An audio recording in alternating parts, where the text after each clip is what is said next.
Welcome back. Thanks very much for staying with us. Opened in October 2022, the Isla Arena island off the coast of Cartagena in Colombia is a 100% natural, exclusive paradise made of sustainable resources. South African media houses and social media content creators are spending 10 days on the island getting first-hand experience of what it means to travel green. The Travel Green experience consists of a variety of experiences where each member of the media is taken through step-by-step process of what a green destination is about. We are now joined by Puleng Molebatsi. She is a radio and TV lifestyle reporter here at SABC News. A very good afternoon to you, Puleng. I see you are on some island there, unlike some of us here.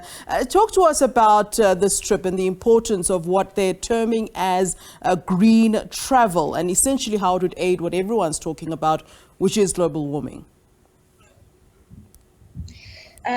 It's morning here in Cartagena. It's actually just before 9 o'clock. So good morning, everyone. Hola.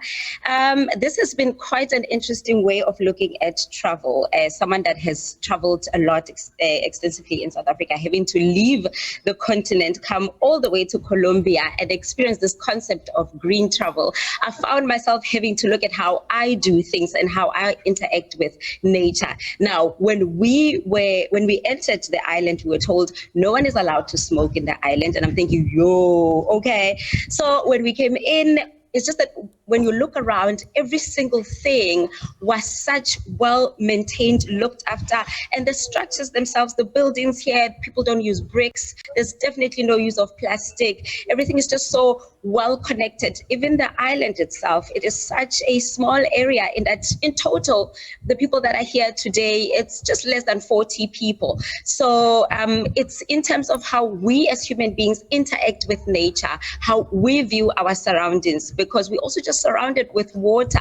So things like using paper, plastic, glass are things that we don't have access to begin with. So some of the things that we were told was like, don't flush tissue, put it in a bucket, because also that could just end up in the sea and harm the creatures around here. So it's literally just everyday use, or how we do things in our everyday life. It's beautiful, but very challenging because it's completely different to how we interact with our surroundings. Yeah, I can imagine it's quite challenging if you're not allowed to flush. But in any case, what's the South African? Yes. All right, what's the South African media, expected to take from this experience? And I suppose you would then be bringing it back to South Africa. But I would imagine that this is something that our own tourism ministry also needs to take into account as to how other places are dealing with whether it is the challenges of pollution, the green travel as it's being termed. I mean, what are you bringing back from this experience? It's been quite interesting looking at my peers. We've got guys from print here, also 5FM is also here. Everyone, every day we are taken through a tour. Just a few days ago, we were just being enlightened about how endangered species in the island are being assisted in terms of, we've got turtle eggs that are mostly eaten by birds in the area. So they have become endangered. So what they do here at Corona Island is they take them, they put them in a pond, in a place where they can grow and be able to look after themselves, and then they release them back into the ocean. So it's one of the things that maybe when we come back home, we look at how each area and each travel destination can actually tackle the issues that they face, because of course we don't have a one solution to all their tourism problems, but it's about looking at the area, what you can do as a guest, as an owner of a travel destination, and us as media, how do we report responsibly in terms of travel? Travel plays a big role, of course, bringing in the money into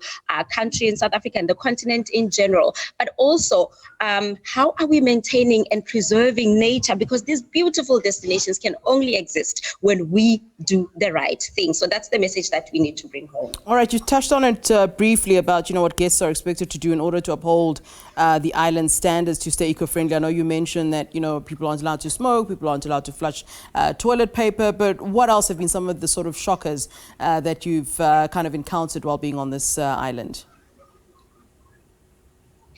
To be honest, I think this one is a personal thing for me.